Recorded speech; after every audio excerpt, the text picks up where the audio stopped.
Bismillahirrahmanirrahim. Assalamualaikum warahmatullahi wabarakatuh. Alhamdulillahirabbil alamin. Wassalatu wassalam ala nabiyina Muhammad wa ala alihi wa sahbihi ajmain wa man tabi'ahum bi ihsan ila yaumiddin, amma ba'du. Alhamdulillah, pada hari ini kita masih diberikan kesehatan dan umur oleh Allah Subhanahu wa taala sehingga kita masih bisa melaksanakan puasa dengan sehat, dengan baik-baik saja ya, tanpa dikenai musibah, naudzubillah, summa naudzubillah. Pada kesempatan kali ini insya Allah kita akan membahas beberapa hal penting mengenai Lailatul Qadar dan ibadah apa saja yang bisa kita lakukan untuk dapat meraih Lailatul Qadar atau malam kemuliaan. Tentang Lailatul Qadar. Lailatul Qadar itu terdiri dari dua kata, lail dan qadar. Lail itu artinya malam, qadar itu banyak maknanya, tapi yang paling masyhur qadar itu artinya kemuliaan. Dan keutamaan dari Lailatul Qadar itu banyak sekali. Yang pertama, bahwa di malam itu Al-Qur'an diturunkan. Nanti pendapat-pendapat para ulama itu akan berbeda ya. Apakah di malam itu Al-Qur'an diturunkan full ya, ataukah itu proses awal ketika Al-Quran itu diturunkan tahap pertama dari Lauhil Mahfuz ke Baitul Izzah atau langit pertama atau langit dunia, Baitul Izzah. Ada juga yang mengatakan bahwa di malam Lailatul Qadar itu adalah waktu di mana Allah menurunkan Al-Quran dari langit dunia atau Baitul Izzah ke pada Rasulullah SAW yang berupa 5 ayat pertama surat Al-Alaq. Nah, apapun itu, yang pasti Lailatul Qadar itu merupakan malam yang mulia karena di malam itulah Al-Quran diturunkan. Kemudian yang kedua, keutamaan Lailatul Qadar itu adalah dia itu lebih baik dari 1000 bulan. Khairum min alfi syahrin. Artinya apa? Kalau kita itu beribadah di malam tersebut, maka kita seakan-akan dilipat gandakan pahala kita seakan-akan kita beribadah selama 1000 bulan. Dan ini adalah keutamaan yang Allah berikan khusus dan eksklusif untuk umatnya Nabi Muhammad SAW. Kenapa? Karena usianya umat Nabi Muhammad SAW itu lebih singkat daripada umatnya nabi-nabi yang terdahulu. Kalau umatnya nabi-nabi yang terdahulu, ya umatnya Nabi Musa, umatnya Nabi Harun, itu usia mereka rata-rata sampai ratusan tahun. Sementara umatnya Nabi Muhammad ini paling kisarannya 60, 70, 80, paling mentok 100 tahun. Itu pun jarang-jarang. Maka Allah kemudian memberikan suatu bonus lah begitu ya. Agar dengan di usia yang sangat singkat itu biar kita tuh bisa memperbanyak amal ibadah kita, memperbanyak pahala kita, maka Allah kasih kesempatan kita untuk mendapatkan Lailatul Qadar. Sehingga ketika kita malam itu beribadah, dilipat gandakan pahalanya seakan-akan kita beribadah selama 1000 bulan. Dan itu menjadi pengganti begitu ya, kompensasi dari singkatnya usia kita sebagai umatnya Nabi Muhammad SAW. Kemudian keutamaan Lailatul Qadar yang lain, tanazzal, turun al-malaika, para malaikat, waruh, ya para malaikat dan juga Jibril ya pada malam itu. Untuk apa diturunkan? Para malaikat itu turun ke bumi pada malam itu untuk mengaminkan doa-doa para hamba yang berdoa pada malam itu. Sehingga orang-orang yang berdoa di malam Qadar ini potensi makbulnya sangat besar. Sebab apa? Sebab malaikat-malaikat mengaminkan doa-doa kita pada malam tersebut. Maka sangat merugi kalau di malam itu kita hanya tidur saja tanpa mengisinya dengan memanjatkan doa pada Allah Subhanahu wa taala. Keutamaan Lailatul Qadar yang lain adalah ada salamun hiya hatta matla'il fajar. Ada keselamatan yang dijamin oleh Allah sampai fajar tiba, ya. Artinya apa? Di malam itu Allah menutup pintu laknatnya, ya, Allah menutup pintu murkanya sehingga hanya ada kasih sayang yang Allah turunkan pada malam tersebut. Dan mengenai waktu Lailatul Qadar itu kapan, itu nanti para ulama berbeda lagi. Ya, karena banyaknya hadis yang menceritakan tentang hal tersebut. Ada yang mengatakan bahwa Lailatul Qadar itu akan turun di al-ashru al-awakhir, di 10 malam terakhir. Ya, dari malam 21 sampai malam yang terakhir. Tapi dalam hadis yang lain lagi, Nabi mengatakan bahwa bukan di 10 malam terakhir, tapi hanya di malam ganjil 10 malam terakhir, yaitu 21, 23, kemudian 25, 27, dan 29. Dalam hadis yang lain Nabi juga mengatakan bahwa bisa saja di awal syahri Ramadan, pada malam pertama bulan Ramadan. Nanti di hadis yang lain mengatakan di 7 malam terakhir. Nanti ada lagi informasi atau riwayat yang datang pada kita bahwa bisa saja turunnya di malam ke-17 atau 19 Ramadan. Jadi, daripada kita hanya menerka-nerka kapan datangnya Lailatul Qadar, maka alangkah baiknya jika kita itu mengisi 1 bulan penuh di setiap malamnya tanpa harus memilah-milah ini malam keberapa. Ya, maka berbahagialah orang-orang yang memaksimalkan ibadahnya dari malam pertama sampai malam terakhir.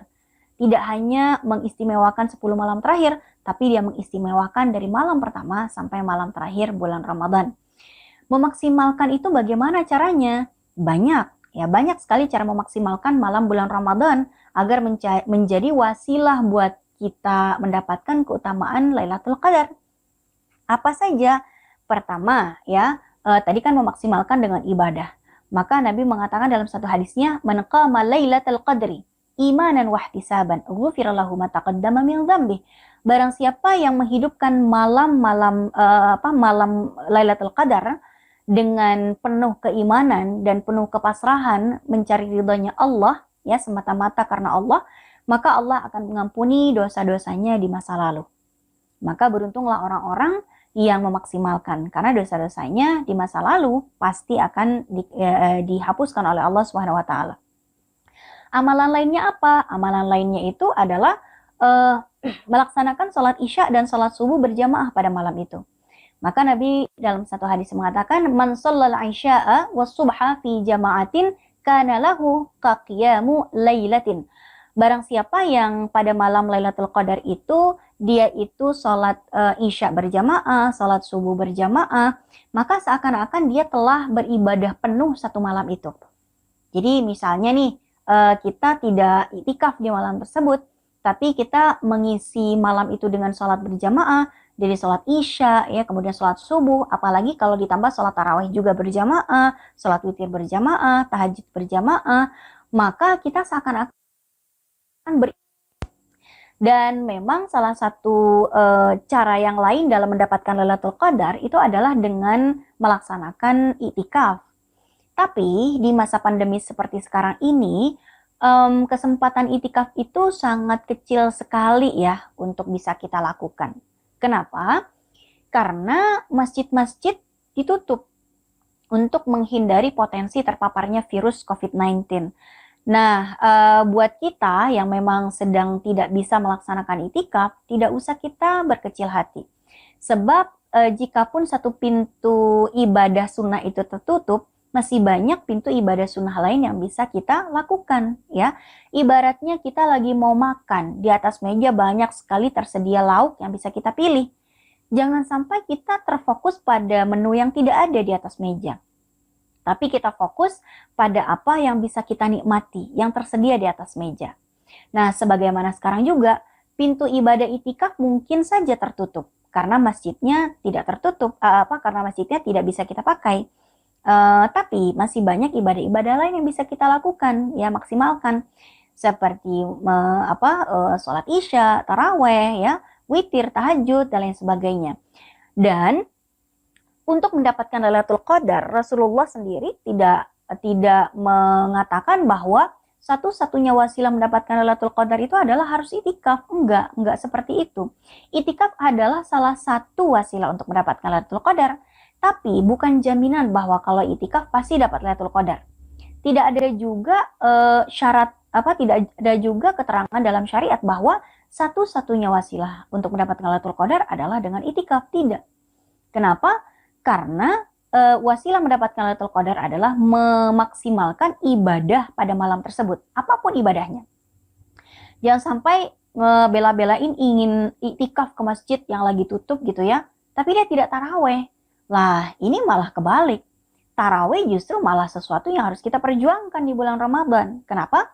Karena salat taraweh itu adalah ibadah sunnah yang paling khas dengan Ramadan.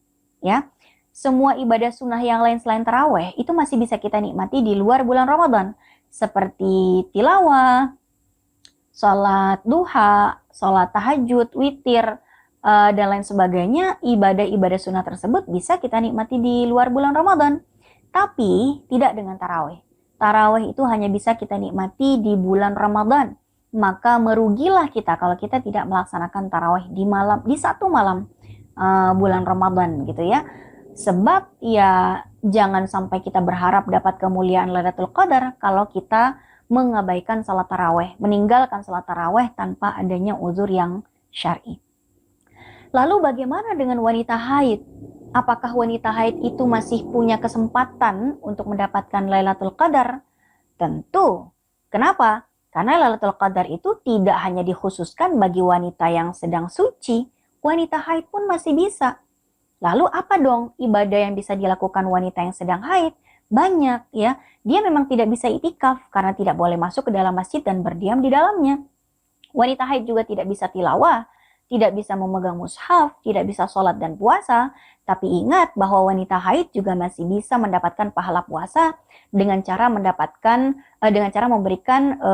buka puasaan kepada yang sedang berbuka puasa, ya. Dan di malam harinya wanita haid masih bisa beristighfar, berzikir, membaca sholawat, berdoa dengan doa-doa kan, dan masih banyak lagi ya. Berdoa sayyidul istighfar, kemudian memperbanyak sholawat kepada Nabi, itu semua adalah amalan-amalan bagi wanita yang sedang haid gitu. Dan salah satu amalan yang Rasulullah pernah anjurkan kepada ibunda kita Aisyah radhiyallahu anha, kan Aisyah radhiyallahu anha pernah nanya sama Nabi, ya Rasulullah, di malam Lailatul Qadar ini, untuk mendapatkan Lailatul Qadar ini, apa sih doa yang bisa kita panjatkan? Maka kata Nabi, berdoalah dengan memanjatkan doa, Allahumma innaka afuun tuhibbul afwa fa'fu anni. Yang artinya, ya Allah, sesungguhnya engkau adil, maka ampunkanlah dosaku. Allahumma innaka afuun tuhibbul afwa fa'fu anni. Dan orang haid boleh-boleh saja melantunkan doa ini sepanjang malam, karena doa ini bukan bertilawah Al-Quran. Wanita haid itu tidak dilarang untuk berzikir, tidak dilarang untuk berdoa, tidak dilarang untuk bersolawat, tidak dilarang untuk bertasbih, bertahmid, beristighfar, tidak. Dan itu semuanya adalah peluang-peluang ibadah yang bisa dilaksanakan oleh wanita haid di malam-malam bulan Ramadan. Jangan berkecil hati. Kenapa? Karena selama di dalam hati kita masih ada keinginan untuk bertilawah, tapi ada mani', ada penghalang atau udzur syar'i yang membuat kita tidak bisa melakukan itu, maka kita tetap mendapatkan pahala. Kenapa? Karena kita tidak melaksanakan ibadah-ibadah tersebut karena Allah Ta'ala. Kita sholat karena Allah, kita tidak sholat juga karena Allah Ta'ala. Kita dalam keadaan suci bertilawah itu karena kita melakukannya demi Allah Ta'ala. Dan ketika kita dalam masa haid tidak bertilawah Al-Quran, itu juga kita lakukan demi menghindari larangan Allah. Jadi selama semuanya kita lakukan karena Allah Ta'ala, insya Allah kita tetap akan mendapatkan Lailatul Qadar. Kenapa? Karena menghindari segala sesuatu yang dilarang oleh Allah, itu adalah bagian dari ibadah. Dan jika itu dilakukan di malam bulan Ramadan, maka insya Allah itu akan menjadi wasilah buat kita mendapat keutamaan di malam Qadar. Buat ibu-ibu yang misalnya ingin tahu malam ini Lailatul Qadar atau tidak gitu ya, bisa melihat dari ciri-cirinya. Dan ciri-cirinya banyak sekali diinformasikan di dalam hadis-hadis Nabi ya. Walaupun kita hanya bisa menerka-nerka, setidaknya Nabi sudah memberikan clue-nya. Apa saja clue-nya? Pertama, Nabi pernah menjelaskan bahwa pada malam Lailatul Qadar itu, malam itu tenang, tentram gitu. Dan dia tidak terlalu dingin, tidak terlalu panas, bulan nampak separuh ya, bukan sabit, tapi separuh, setengah lingkaran lah begitu ya. Kemudian walaupun bulannya cuma separuh, tapi cahayanya menyinari malam itu. Kemudian tidak ada angin kencang, tidak ada bintang, tidak dijatuhkan meteor pada malam itu. Kemudian kita yang biasanya tidak merasakan lezatnya ibadah, di malam itu bisa melaksanakan lezatnya ibadah. Lebih lezat ibadah itu dirasakan pada malam itu dibanding malam-malam yang lain. Kemudian Jika malam ini misalnya adalah Lailatul Qadar, maka besok harinya matahari itu akan bersinar tidak terlalu panas. Ya, jadi bersinarnya lemah, tidak terlalu panas, hawanya tidak terlalu dingin dan tidak terlalu gerah. Itu adalah ciri-ciri dari Lailatul Qadar. Ya, kita hanya bisa menerka-nerka ya, tidak bisa secara pasti mengatakan, oh ini Lailatul Qadar, enggak. Maka ada hikmahnya juga ya Bu ya, karena kalau kita dikasih tahu oleh Nabi Lailatul Qadar harus tanggal sekian, maka kita hanya di malam itu saja akan beribadah. Tapi karena clue-nya sangat banyak, maka tips yang bisa kita lakukan adalah memaksimalkan setiap malam bulan Ramadan dengan amalan-amalan yang tadi kita sudah sampaikan. Dimulai dari berbuka puasa, membaca doa, sholat maghrib berjamaah, sholat isya berjamaah, taraweh, witir, tahajud, tilawah, dan ditutup dengan sholat subuh berjamaah. Maka insya Allah jika kita sudah melaksanakan itu semua, seakan-akan kita sudah melaksanakan ibadah full pada malam tersebut, dan mudah-mudahan itu menjadi wasilah kita untuk mendapatkan kemuliaan Lailatul Qadar. Amin ya rabbal alamin.